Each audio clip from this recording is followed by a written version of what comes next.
ਦਰਸ਼ਕੋ break ਤੋਂ ਬਾਅਦ ਤੁਹਾਡਾ ਸਭ ਦਾ ਭਰਪੂਰ ਸਵਾਗਤ ਹੈ। ਸੋ ਵਿਊਅਰਸ, ਹੁਣ ਆਪਾਂ ਪ੍ਰੋਗਰਾਮ ਨੂੰ ਹੋਰ ਅੱਗੇ ਵਧਾਉਂਦੇ ਹਾਂ ਅੱਜ ਦੇ ਦੂਸਰੇ ਅਹਿਮ ਇਸ਼ੂ ਦੇ ਨਾਲ। ਉਸ ਵਿੱਚ ਆਪਾਂ ਗੱਲਬਾਤ ਕਰਨ ਜਾ ਰਹੇ ਹਾਂ ਭਾਰਤ ਤੇ ਪਾਕਿਸਤਾਨ ਦੇ ਹਵਾਲੇ ਨਾਲ ਕਿ ਕਿਸ ਤਰ੍ਹਾਂ ਪਾਕਿਸਤਾਨ ਨੇ ਜਿਹੜੇ ਭਾਰਤ ਨਾਲ ਵਪਾਰਕ ਜਿਹੜੇ ਰਿਸ਼ਤੇ ਨੇ ਉਹ ਵਧਾਉਣੇ ਸ਼ੁਰੂ ਕਰ ਦਿੱਤੇ ਨੇ ਔਰ ਪਾਕਿਸਤਾਨ ਨੇ ਭਾਰਤ ਤੋਂ 5 ਲੱਖ ਟਨ ਖੰਡ ਅਤੇ ਕਪਾਹ ਇੰਪੋਰਟ ਕਰਨ ਦਾ ਜਿਹੜਾ ਉਹ ਫੈਸਲਾ ਕੀਤਾ ਹੈ।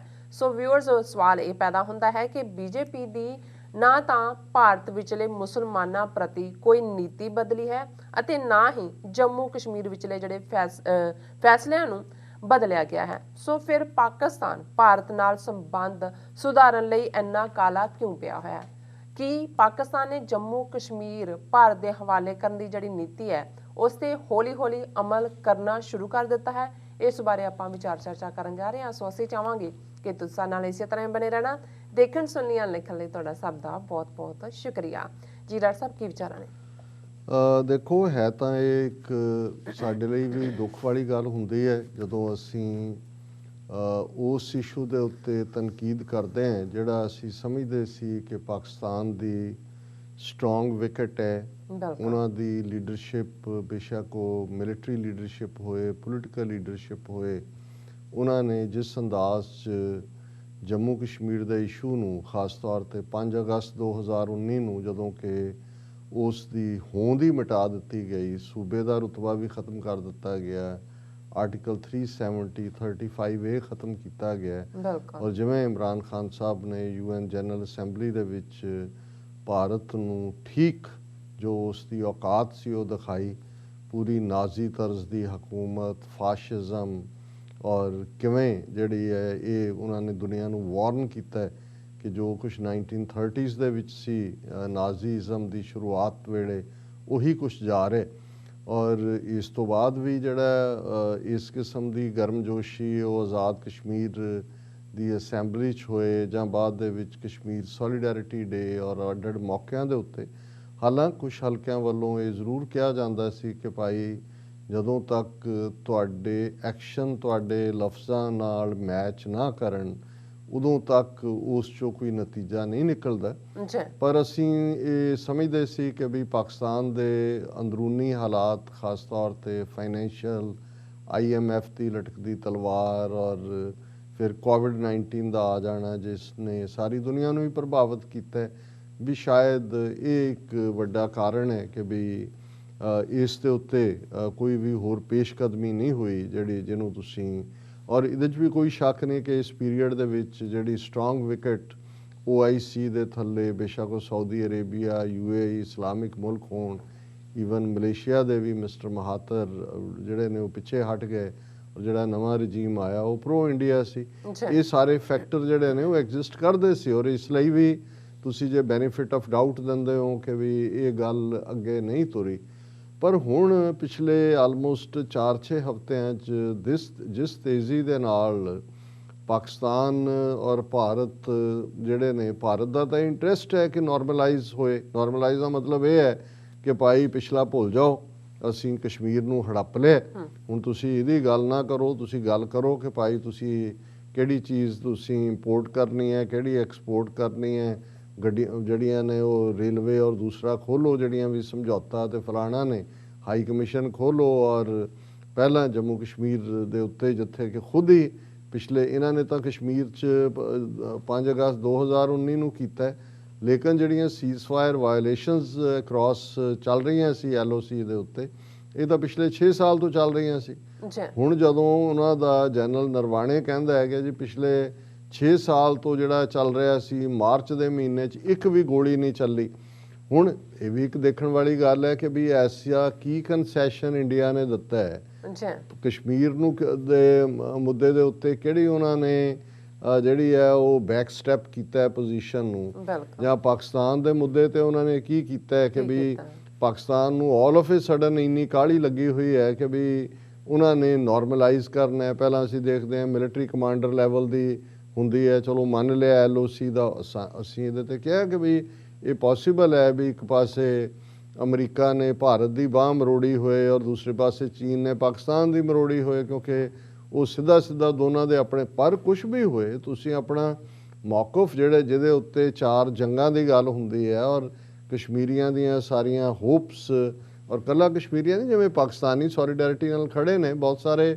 ਅਸੀਂ ਤਾਂ ਪਿਛਲੇ ਆਲਮੋਸਟ 30 ਸਾਲ ਤੋਂ ਦੇਖਦੇ ਹੀ ਹਾਂ ਕਿ ਕਿੰਨੀ ਵੱਡੀ ਗਿਣਤੀ ਦੇ ਵਿੱਚ ਜਿਹੜਾ ਹੈ ਪਾਕਿਸਤਾਨੀ ਹਮੇਸ਼ਾ ਹਰ ਥਾਂ ਹੁੰਦੇ ਨੇ। ਔਰ ਮੈਂ ਇਹ ਦੇਖ ਰਿਹਾ ਕਿ ਵੀ ਇਹ ਇੱਕ ਇਸ ਵੇਲੇ ਜਿਸ ਨੂੰ ਤੁਸੀਂ ਇਹ ਕਹਿ ਸਕਦੇ ਹੋ ਕਿ ਵੀ ਅਨਸਰਟਨਟੀ ਵਾਲੀ ਗੱਲ ਬਣੀ ਹੋਈ ਹੈ ਕਿ ਜਿਹੜੇ ਸਟਰੋਂਗ ਐਡਵੋਕੇਟ ਵੀ ਸੀ ਉਹਨਾਂ ਨੂੰ ਵੀ ਸਮਝ ਨਹੀਂ ਆ ਰਹੀ ਵੀ ਚੱਲ ਕੀ ਰਿਹਾ। ਫਿਰ ਅਸੀਂ ਦੇਖਿਆ ਕਿ ਭਾਈ ਇੰਡਸ ਵਾਟਰ ਟ੍ਰੀਟੀ ਦੇ ਉੱਤੇ 2.5 ਸਾਲ ਤੋਂ ਮੀਟਿੰਗਸ ਨਹੀਂ ਸੀ ਹੋਈਆਂ। ਜੋ ਉਹਨਾਂ ਦਾ ਹੁੰਦਾ ਉਹ ਮੀਟਿੰਗਸ ਉੱਪਰੋਂ ਥਲੀ ਜਿਹੜਾ ਉਹਨਾਂ ਦੇ ਡੈਲੀਗੇਸ਼ਨ ਆਇਆ ਉਹ ਮੀਟਿੰਗ ਹੋ ਗਈ। ਚਲੋ ਉਹ ਵੀ ਹੋ ਸਕਦਾ ਜੀ ਇੰਟਰਨੈਸ਼ਨਲੀ ਹੈ ਰੁਕਿਆ ਹੋਇਆ ਸੀ, ਪਰ ਕੁਛ ਤਾਂ ਐਸਾ ਹੋਏ ਜਿਸ ਤੋਂ ਲੱਗੇ ਕਿ ਵੀ ਇਹ ਤੁਸੀਂ ਜਿਹੜਾ ਨਾਰਮਲਾਈਜ਼ ਕਰਨ ਵੱਲ ਤੁਰੇ ਹੋ, ਕੀ ਲਿਆ ਉਹਨਾਂ ਤੋਂ। ਫਿਰ ਥਰਡ ਅਸੀਂ ਦੇਖਦੇ ਹਾਂ ਕਿ ਵੀ ਵਧਾਈ ਦਾ ਸੁਨੇਹਾ ਮੋਦੀ ਦਾ ਪਾਕਿਸਤਾਨ ਨੂੰ ਕਿ ਵੀ ਜਿਹੜਾ ਉਹਨਾਂ ਦਾ 23 ਮਾਰਚ ਪਾਕਿਸਤਾਨ ਡੈਕਲੇਰੇਸ਼ਨ ਡੇ ਔਰ ਵੈਲ ਵਿਸ਼ੇਜ਼, ਔਰ ਦੂਸਰਾ ਚਲੋ ਇਮਰਾਨ ਖਾਨ ਸਾਹਿਬ ਰਿਕਵਰ ਹੋਏ ਨੇ ਕੋਵਿਡ-19 ਤੋਂ, ਮੁਬਾਰਕ। ਮੋਦੀ ਨੇ ਬੜੀ ਚਿੰਤਾ ਜਤਾਈ, ਕਿੱਥੇ ਉਹਨਾਂ ਦਾ ਹੋਰ ਕੀ ਉਹਨੂੰ ਤੁਸੀਂ ਫਾਰਮਲ ਕਰਟਸੀਜ਼ 'ਚ ਰੱਖ ਸਕਦੇ ਹੋ। ਹੁਣ ਇਮਰਾਨ ਖਾਨ ਸਾਹਿਬ 2 ਖਬਰਾਂ ਜਿਹੜੀਆਂ ਇਹਨਾਂ ਪਿਛਲੇ 2-3 ਦਿਨਾਂ 'ਚ ਹੀ ਵਾਪਰੀਆਂ ਨੇ। ਪਹਿਲੀ ਗੱਲ ਤਾਂ ਉਹਨਾਂ ਨੇ ਇਮਰਾਨ ਖਾਨ ਸਾਹਿਬ ਨੇ ਮੋਦੀ ਦਾ ਜਿਹੜਾ ਵਧਾਈ ਸੁਨੇਹਾ ਸੀ 23 ਮਾਰਚ ਦੇ ਹਵਾਲੇ ਨਾਲ ਉਹਦਾ ਜਵਾਬ ਦਿੱਤਾ ਹੈ। Imran Khan writes to PM Modi says creation of enabling environment imperative for dialogue। ਔਰ ਉਹਨਾਂ ਨੇ ਕਿਹਾ ਜੀ ਕਿ ਵੀ ਗੱਲਬਾਤ ਦੇ ਲਈ ਇੱਕ ਚੰਗਾ ਮਾਹੌਲ ਬਣਾਉਣਾ ਬੜਾ ਜ਼ਰੂਰੀ ਹੈ। ਇਹ ਸਮਝ ਆ ਸਕਦੀ ਹੈ ਸਟੇਟਮੈਂਟ ਕਿ ਵੀ ਉਹਨਾਂ ਨੇ ਕਸ਼ਮੀਰ ਦੀ ਗੱਲ ਵੀ ਕੀਤੀ ਕਿ ਭਾਈ creation of an enabling environment is imperative for constructive and result oriented dialogue to resolve all outstanding issues between Pakistan and India, in particular the Jammu and Kashmir। ਔਰ ਉਹਨਾਂ ਨੇ ਕਿਹਾ ਜੀ ਪਾਕਿਸਤਾਨ ਵੀ ਜਿਹੜਾ ਪੀਸਫੁਲ ਚਾਹੁੰਦਾ। ਚਲੋ ਇਹ ਵੀ ਤੁਸੀਂ ਇਸ ਨੂੰ ਬੈਨੀਫਿਟ ਆਫ ਡਾਊਟ ਦੇ ਥੱਲੇ ਮੰਨ ਲਓ ਕਿ ਠੀਕ ਹੈ, ਉਹਨੇ ਵਿਸ਼ ਕੀਤਾ, ਤੁਸੀਂ ਕਾਮਨ ਕਰਟਸੀ ਦੇ ਥੱਲੇ ਥੈਂਕ ਯੂ ਵੀ ਕੀਤਾ, ਤੁਸੀਂ ਭਾਰਤ ਨੂੰ ਵੀ ਵਿਸ਼ ਕੀਤਾ ਕਿ ਕੋਵਿਡ-19 ਤੋਂ ਬਚੋ। ਨਾਲ ਕਿਹਾ ਜੀ ਠੀਕ ਹੈ, ਗੱਲਬਾਤ ਜ਼ਰੂਰ ਹੋਣੀ ਚਾਹੀਦੀ ਹੈ, ਪਰ ਉਹਦਾ ਐਨਵਾਇਰਨਮੈਂਟ ਔਰ ਇਸ਼ੂਜ਼ ਡਿਸਕਸ ਹੋਣ। ਲੇਕਿਨ ਹੁਣ ਤੁਸੀਂ ਜਦੋਂ ਇਹ ਖਬਰ ਦੇਖਦੇ ਹੋ ਜਿਹੜੇ ਅੱਜ ਦੇ ਹਵਾਲੇ ਨਾਲ ਹੈ, Pakistan to import sugar cotton from India, Indian sugar currently cheapest in the world, while cotton imports will bridge raw material shortfalls, says Pakistan minister। ਹੁਣ all of a sudden Pakistan economic coordination committee ਦੇ ਇਹ decide ਕਰਦਾ ਔਰ ਉਹਨਾਂ ਦੇ finance minister ਨੇ ਹਮਾਦ ਅਜ਼ਹਰ ਕਿ ਜੀ ਅਸੀਂ 5 ਲੱਖ ਟਨ ਜਿਹੜੀ ਚਿੱਟੀ ਖੰਡ ਹੈ ਵਾਈਟ ਸ਼ੂਗਰ ਉਹ ਭਾਰਤ ਤੋਂ ਮੰਗਵਾਵਾਂਗੇ। ਹਾਲਾਂਕਿ ਪਾਕਿਸਤਾਨ ਦੀ ਡਿਮਾਂਡ ਤਾਂ ਹੁੰਦੀ ਹੈ ਕਿਉਂਕਿ ਇੰਨੀ ਕਿ ਉਹ ਪ੍ਰੋਡਿਊਸ ਕਰਦੇ ਨੇ ਐਨੂਅਲੀ, ਲੇਕਿਨ ਉਹਨਾਂ ਦੀ ਨੀਡ ਡਬਲ ਹੈ। ਪਰ ਹੁਣ ਤੁਸੀਂ ਭਾਰਤ ਦੀ ਖੰਡ ਖਾਣੀ, ਅੱਗੇ ਤੁਹਾਨੂੰ ਉਹ ਖੰਡ ਖਵਾ ਰਹੇ ਨੇ ਪਿਛਲੇ ਇਹਨਾਂ ਸਾਰੇ ਸਾਲਾਂ ਤੋਂ, ਕਸ਼ਮੀਰੀਆਂ ਨੂੰ ਵੀ ਖੰਡ ਖਵਾ ਰਹੇ ਨੇ। ਔਰ ਤੁਸੀਂ ਨਾਲ ਦੀ ਨਾਲ ਇਹ ਕਿ ਜੀ ਅਸੀਂ ਜਿਹੜਾ ਹੁਣ ਕਾਟਨ ਵੀ ਮੰਗਵਾਵਾਂਗੇ ਕਿਉਂਕਿ ਬਾਕੀ ਬਹੁਤ ਮਹਿੰਗੀ ਹੈ। ਔਰ ਇੱਧਰ ਉੱਧਰ ਨਾਲ ਦੀ ਨਾਲ ਪਾਕਿਸਤਾਨ ਦੀ ਸਪੋਰਟਸ ਟੀਮ ਵੀ ਹੋ ਕੇ ਗਈ ਹੈ ਜਾਂ ਆਈ ਹੋਈ ਹੈ, ਕਿਉਂਕਿ ਇਹਦੀ ਖਬਰ ਦੀ ਡੀਟੇਲ ਨਹੀਂ ਸੀ। ਔਰ ਇਸ ਸਾਰੇ 'ਚ ਹੁਣ ਜਦੋਂ ਇਹ ਪਾਕਿਸਤਾਨ ਨੇ ਆਪਣਾ ਹਾਈ ਕਮਿਸ਼ਨਰ ਸੱਦਿਆ ਜਾਂ ਟ੍ਰੇਡ ਡਿਸਰਪਟ ਹੋਈ ਤੇ ਭਾਰਤ ਨੇ ਪਾਕਿਸਤਾਨ ਦੀਆਂ ਜਿੰਨੀਆਂ ਵੀ ਆਉਣ ਵਾਲੀਆਂ ਇੰਪੋਰਟ ਵਾਲੀਆਂ ਚੀਜ਼ਾਂ ਸੀ ਉਹਨਾਂ ਤੇ 200% ਡਿਊਟੀ ਲਾ ਦਿੱਤੀ ਪਾਕ ਟ੍ਰੇਡ ਤੇ।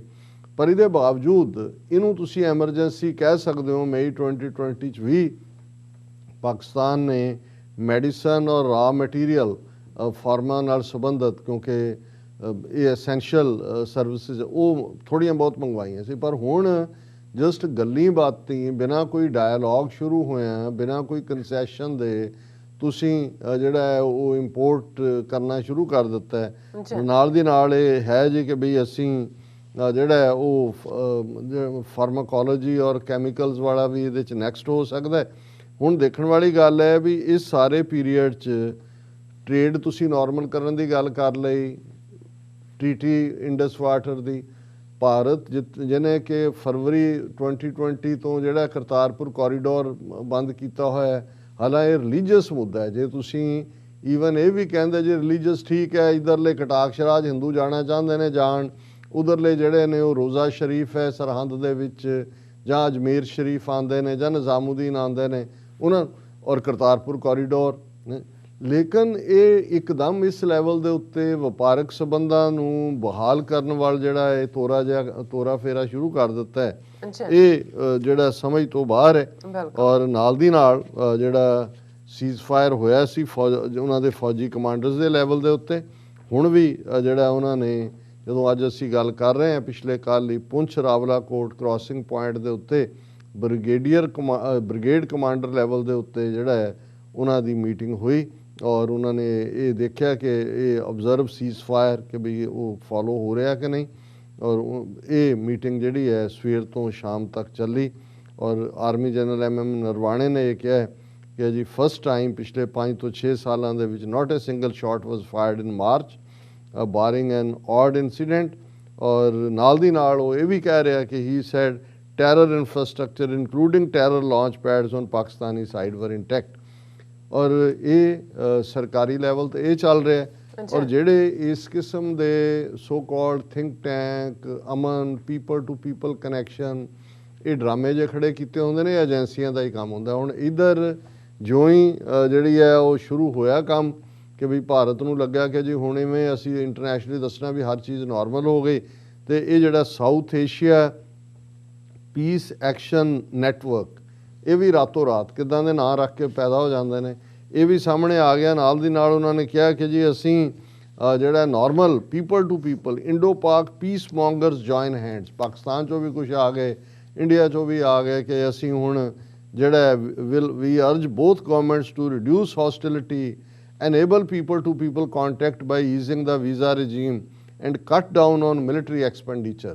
ਦੋਨਾਂ ਨੂੰ ਐਡਵਾਈਸ ਕਰ ਰਹੇ ਨੇ ਪੀਸ। ਰਾਤ ਹੀ ਬਣੀ ਜਥੇਬੰਦੀ ਸਵੇਰੇ ਕਹਿੰਦੇ ਜੀ ਫੌਜੀ ਖਰਚ ਘਟਾਓ, ਇਹ ਜਿਹੜਾ ਵੀਜ਼ਾ ਰਜੀਮ ਠੀਕ ਕਰੋ ਔਰ ਲੋਕਾਂ ਦੇ ਜਿਹੜੇ ਨੇ ਇੱਕ ਦੂਜੇ ਨਾਲ ਕੰਟੈਕਟ ਬਣਾਓ ਔਰ ਉਹਦੇ 'ਚ ਪ੍ਰੋਮੀਨੈਂਟ ਜਿਹੜੇ ਨੇ ਔਰ ਨਾਲ ਉਹਨਾਂ ਨੇ ਆਰਗੇਨਾਈਜੇਸ਼ਨ ਆਗਾਜ਼ੇ ਦੋਸਤੀ ਕਿ ਆਗਾਜ਼ੇ ਦੋਸਤੀ ਕਰਨਗੇ ਔਰ ਉਹਦੇ 'ਚ ਵੱਡੇ ਵੱਡੇ 3-4 ਨਾਂ ਜਿਹੜੇ ਡਰੋਪ ਕੀਤੇ ਨੇ ਕਿ ਜੀ ਫਲਾਣਾ ਪਾਕਿਸਤਾਨ ਦਾ ਤੇ ਫਲਾਣਾ India the.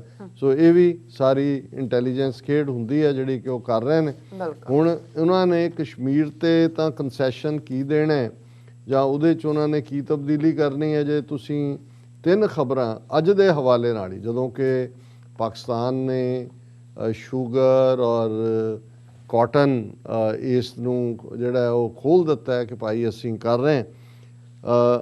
Passport of Mehbooba Mufti's mother rejected following adverse police report.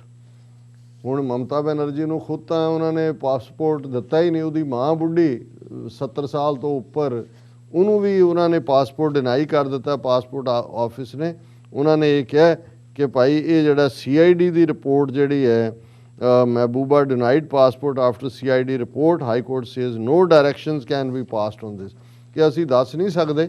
ਪਰ ਇਹ ਜਿਹੜੀ ਮਿਸਿਸ ਨਜ਼ੀਰ ਉਹਨਾਂ ਦੀ ਮਦਰ ਦਾ ਨਾਂ ਹੈ, ਜਿਨ੍ਹਾਂ ਦਾ ਹਸਬੈਂਡ ਭਾਰਤ ਦਾ ਹੋਮ ਮਿਨਿਸਟਰ ਰਿਹਾ, 2 ਵਾਰ ਜਿਹੜਾ ਉਹ ਜੰਮੂ ਕਸ਼ਮੀਰ ਦਾ ਚੀਫ ਮਿਨਿਸਟਰ ਰਿਹਾ, 2 ਵਾਰ ਉਹਦੀ ਡਾਟਰ ਮਹਿਬੂਬਾ ਮੁਫਤੀ ਜਿਹੜੀ ਹੈ ਉਹ ਚੀਫ ਮਿਨਿਸਟਰ ਹੈ। ਪਰ ਉਹਨਾਂ ਨੇ ਕਿਹਾ ਜੀ ਕਿ ਇਹ ਜਿਹੜਾ ਅਸੀਂ ਇਹ ਅੰਡਰ ਦਿਸ ਸੈਕਸ਼ਨ, ਇਹ passport is rejected by authorities if they feel that applicant may engage outside India in activities prejudicial to the sovereignty and integrity of India। ਔਰ ਉਹਨਾਂ ਨੇ ਕਿਹਾ ਜੀ ਇਹ ਭਾਰਤ ਦੀ ਏਕਤਾ ਅਖੰਡਤਾ ਲਈ ਇਹ ਬਜ਼ੁਰਗ ਮਾਤਾ ਬੜਾ ਖਤਰਾ ਹੈ। ਇਹ ਕਸ਼ਮੀਰ ਦੀ ਚੀਫ ਮਿਨਿਸਟਰ ਰਹੀ 2 ਵਾਰ, ਉਹਦੀ ਮਾਂ ਦਾ ਹਾਲ ਹੈ ਵੀ ਉਹਨੂੰ ਉਹਨਾਂ ਨੇ ਪਾਸਪੋਰਟ ਡਿਨਾਈ। ਇਹ ਵੀ ਅੱਜ ਦੀ ਖਬਰ। ਫਿਰ NIA court jails Pakistani LET terrorist for 10 years for conspiring to attack India। ਉਹਨਾਂ ਨੇ ਇੱਕ ਪਾਕਿਸਤਾਨੀ ਨੂੰ ਉੱਥੋਂ ਸਰਹੱਦ ਤੋਂ ਫੜਿਆ ਹੋਣਾ, ਉਹਨੂੰ ਉਹਨਾਂ ਨੇ 10 ਸਾਲ ਦੇ ਉਹਨੇ ਕਿਹਾ ਜੀ ਉਹਨੇ ਆ ਕੇ ਇੱਧਰ ਜਿਹੜੇ ਨੇ ਬੰਬ ਚਲਾ ਦੇਣੇ ਸੀ ਔਰ ਵਾਇਲੈਂਸ ਕਰਨੀ ਸੀ, ਉਹਨੂੰ ਜਿਹੜਾ 10 ਸਾਲ ਦੀ ਸਜ਼ਾ। ਇਹ ਵੀ ਅੱਜ ਦੀ ਖਬਰ। ਔਰ ਇੱਕ ਕੇਸ ਜਿਹੜਾ 2004 'ਚ ਜਿਹਨੇ ਇੱਕ ਵਾਰ 4 ਚਫੇਰੇ ਜਿਹੜੀ ਹੈ ਬੜੀ ਵੱਡੇ ਪੈਮਾਨੇ ਦੇ ਉੱਤੇ ਐਕਸਪੋਜ਼ ਕੀਤਾ ਸੀ, ਕਿਉਂਕਿ 2004 'ਚ ਮੋਦੀ ਗੁਜਰਾਤ ਦਾ ਚੀਫ ਮਿਨਿਸਟਰ ਸੀ, 2002 'ਚ ਉਹਨੇ ਹਜ਼ਾਰਾਂ ਮੁਸਲਮਾਨਾਂ ਦਾ ਕਤਲੇਆਮ ਕੀਤਾ ਔਰ ਫਿਰ ਆਪ ਹੀ ਖਬਰਾਂ ਜਨਰੇਟ ਕੀਤੀਆਂ ਕਿ ਜੀ ਮੋਦੀ ਨੂੰ ਜਿਹੜਾ ਉਹ ਲਸ਼ਕਰੇ ਤੋਇਬਾ ਔਰ ਦੂਸਰਿਆਂ ਦਾ ਧਮਕੀਆਂ ਮਿਲੀਆਂ ਕਿ ਜਾਨ ਤੋਂ ਮਾਰ ਦੇਣਾ। ਫਿਰ 2004 ਦੇ ਵਿੱਚ ਉਹਨਾਂ ਨੇ 3-4 ਜਿਹੜੇ ਬੇਗੁਨਾਹ ਮੁਸਲਮਾਨ ਨੌਜਵਾਨ ਔਰ ਉਹਨਾਂ ਦੇ ਕੋਲ ਇੱਕ ਬੱਚੀ ਜਿਹੜੀ ਕਿ ਦੂਸਰੀ ਸਟੇਟ ਤੋਂ ਆਈ ਹੋਈ ਸੀ, ਇਸ਼ਰਤ ਜਹਾਂ, ਅੱਛਾ ਉਸ ਨੂੰ ਉਹਨਾਂ ਨੇ ਟੌਰਚਰ ਕਰਕੇ ਜਿਹੜਾ ਉਹ ਮਾਰਿਆ। ਔਰ ਇਹ 19 ਸਾਲਾ ਮੁੰਬਈ ਤੋਂ ਆਈ ਔਰ ਉਹਨਾਂ ਦੇ ਨਾਲ ਨਾਲ ਜਾਵੇਦ ਸ਼ੇਖ ਔਰ ਪ੍ਰਨੇਸ਼ ਪਿਲਾਈ, ਅਮਜਦ ਅਲੀ, ਅਕਬਰ ਅਲੀ ਰਾਣਾ ਔਰ ਜੀਸ਼ਨ ਜ਼ੌਰ, they were killed by Gujarat police in an encounter near Ahmedabad on June 15, 2004। ਹੁਣ ਇਹ ਜਿਹੜਾ ਇਸ਼ਰਤ ਜਹਾਂ ਕੇਸ ਹੈ ਇੰਨਾ, ਕਿਉਂਕਿ ਉਹ ਤਾਂ ਇੱਕ ਸਟੂਡੈਂਟ ਸੀ ਬੰਬੇ 'ਚ, ਉਹ ਤਾਂ ਆਪਣੇ ਰਿਸ਼ਤੇਦਾਰਾਂ ਕੋਲ ਆਈ ਹੋਈ ਸੀ ਔਰ ਨਾ ਹੀ ਉਹਨਾਂ ਬੰਦਿਆਂ ਦਾ ਕੋਈ ਲਾਗਾ ਦੇ ਗਿਆ ਸੀ। ਔਰ ਇਹ ਹਾਈ ਕੋਰਟ ਤੱਕ ਜਦੋਂ ਇਹ ਕੇਸ ਗਿਆ, ਉਹਨਾਂ ਨੇ ਕਿਹਾ ਵੀ ਇਹ ਤਾਂ ਬਿਲਕੁਲ ਝੂਠਾ ਬਣਾਇਆ, ਫੇਕ ਸਟੇਜ ਐਨਕਾਊਂਟਰ ਹੈ, ਇਹਦੀ ਪੂਰੀ ਇਨਕੁਆਇਰੀ ਹੋਏ, CBI ਨੂੰ ਇਨਕੁਆਇਰੀ ਦਿੱਤੀ ਗਈ ਔਰ ਇਹ ਪਾਕਿਸਤਾਨ ਨੂੰ ਤੋਹਫਾ ਦਿੱਤਾ ਹੈ ਜਾਂ ਭਾਰਤ ਦੇ ਮੁਸਲਮਾਨਾਂ ਨੂੰ ਦੱਸਿਆ ਕਿ ਭਾਈ ਜਿਸ ਇੱਕ ਪਾਸੇ ਅਸੀਂ ਤੁਹਾਨੂੰ ਜਿਹੜਾ ਉਹ ਸਬਕ ਸਿਖਾਇਆ ਹੈ ਔਰ ਸਿਖਾਵਾਂਗੇ, ਔਰ ਨਾਲ ਦੀ ਨਾਲ ਆ ਦੇਖ ਲਓ ਅਸੀਂ ਕਰ ਰਹੇ ਹਾਂ ਕਿ ਅੱਜ ਹੀ CBI court discharges 3 cops in 2004 Ishrat Jahan encounter case, ਜਿਨ੍ਹਾਂ ਨੂੰ ਹਾਈ ਕੋਰਟ ਨੇ ਕਿਹਾ ਸੀ ਕਿ ਵੀ ਇਹ ਝੂਠਾ ਪੁਲਿਸ ਮੁਕਾਬਲਾ ਹੈ, ਇਹਦੀ ਇਨਵੈਸਟੀਗੇਸ਼ਨ ਕਰੋ। ਔਰ 3 ਪੁਲਿਸ ਵਾਲਿਆਂ ਨੂੰ ਜਿਹੜਾ ਇਸ ਦੇ ਲਈ ਉਹਨਾਂ ਨੇ ਕ੍ਰਿਮੀਨਲ ਪ੍ਰੋਸੀਜਰ ਐਕਟ ਦੇ ਥੱਲੇ ਆਰਟੀਕਲ 370 ਉਹਨਾਂ ਨੂੰ ਟਰਾਈ ਕਰਨ ਲਈ ਕਿਹਾ ਸੀ, ਪਰ ਉਹਨਾਂ ਨੇ ਹੁਣੇ ਹਾਈ ਕੋਰਟ ਨੇ ਜਿਹੜੀ ਇਹਨਾਂ ਦੀ ਸਪੈਸ਼ਲ ਇਨਵੈਸਟੀਗੇਟਿਵ ਟੀਮ ਸੀ, ਉਹਨਾਂ ਨੇ ਇਹ ਕਿਹਾ ਸੀ ਕਿ encounter was fake, after which the CBI registered a case against various police official. ਉਹਦੇ 'ਚ ਵੱਡੇ ਪੈਮਾਨੇ 'ਤੇ ਜਿਹੜੇ ਨੇ IG ਲੈਵਲ 'ਤੇ ਦੂਜੇ, ਕਿਉਂਕਿ ਉਹ ਮੋਦੀ ਨੇ ਖੁਦ ਹੀ, ਔਰ ਉਹਨਾਂ ਨੇ ਕਿਹਾ ਜੀ ਇਹ ਅਸੀਂ ਜਿਨ੍ਹਾਂ ਨੂੰ ਮਾਰਿਆ ਇਹ ਮੋਦੀ ਨੂੰ ਮਾਰਨ ਆ ਰਹੇ ਸੀ। ਉਹਨਾਂ ਨੇ ਕੰਸਪੀਰੇਸੀ ਪਾਕਿਸਤਾਨ 'ਚ ਘੜੀ ਗਈ ਸੀ, ਉਹਦੇ ਨਾਲ ਦਾਊਦ ਇਬਰਾਹਿਮ ਦਾ ਨਾਂ ਜੋੜਿਆ ਗਿਆ ਸੀ। ਉਹਦੇ 'ਚ ਇੰਸਪੈਕਟਰ ਜਨਰਲ ਜਿਹੜਾ ਪੁਲਿਸ ਸਿੰਗਾਲੀ, ਰਿਟਾਇਰਡ ਪੁਲਿਸ ਅਫਸਰ ਬੈਰਟ, JG ਪਰਮਾਰ, ਇਹ ਉਹਨਾਂ ਨੇ ਜਿਹੜੇ ਇਹਦੇ 'ਚ ਦੋਸ਼ੀ ਸੀ ਉਹਨਾਂ ਨੇ ਫਾਈਲ ਕੀਤਾ। ਤੇ ਹੁਣ ਅੱਜ ਉਹਨਾਂ ਨੇ ਕਿਹਾ ਕੋਰਟ ਨੇ, CBI ਦੀ ਸਪੈਸ਼ਲ ਕੋਰਟ ਨੇ, ਜੀ ਕੋਈ ਨਾਟ ਇਨਫ ਐਵੀਡੈਂਸ, ਕੋਈ ਸਬੂਤ ਹੀ ਨਹੀਂ ਨੇ ਇਹਨਾਂ ਦੇ ਖਿਲਾਫ ਔਰ ਇਹਨਾਂ ਨੂੰ ਝੂਠਾ ਫਸਾਇਆ ਗਿਆ, ਕੋਈ ਐਨਕਾਊਂਟਰ ਨਹੀਂ ਹੋਇਆ, ਅਸਲੀ ਮੁਕਾਬਲਾ ਹੋਇਆ। ਸੋ ਇਹ ਇਹਨਾਂ ਵੱਲੋਂ ਤੋਹਫਾ ਹੈ ਪਾਕਿਸਤਾਨ ਦੇ ਇਸ ਸਾਰੇ ਅਮਲ ਦਰਾਮਦ ਨੂੰ। ਔਰ ਅਸੀਂ ਕੀ ਕਹਿ ਸਕਦੇ, ਹਾਲਾਂ ਬਹੁਤ ਸਾਰੇ ਪਾਕਿਸਤਾਨੀ ਸਾਡੇ ਭਰਾਵਾਂ ਨੇ ਸਾਡੇ ਨਾਲ 1 to 1 ਵੀ ਕੰਟੈਕਟ ਕੀਤੇ, ਫਿਕਰਮੰਦੀ ਹੈ ਹਰ ਇੱਕ ਨੂੰ ਵੀ ਕੀ ਚੱਲ ਰਿਹਾ, ਸਾਨੂੰ ਨਹੀਂ ਪਤਾ ਕੀ ਚੱਲ ਰਿਹਾ, ਪਰ ਜੋ ਵੀ ਚੱਲ ਰਿਹਾ ਉਹ ਠੀਕ ਨਹੀਂ ਚੱਲ ਰਿਹਾ। ਬਿਲਕੁਲ ਸਾਹਿਬ, ਤੁਹਾਡਾ ਬਹੁਤ ਬਹੁਤ ਸ਼ੁਕਰੀਆ। ਸਵਾਗਤ ਹੈ ਲੈਣੇ ਦੇਖ ਵਿਊਅਰਸ, ਤੁਸੀਂ ਇਸੇ ਤਰ੍ਹਾਂ ਬਣੇ ਰਹਿਣਾ। ਮਿਲਦੇ ਹਾਂ ਛੋਟੇ ਜਿਹੇ ਵਕਫੇ ਤੋਂ ਬਾਅਦ।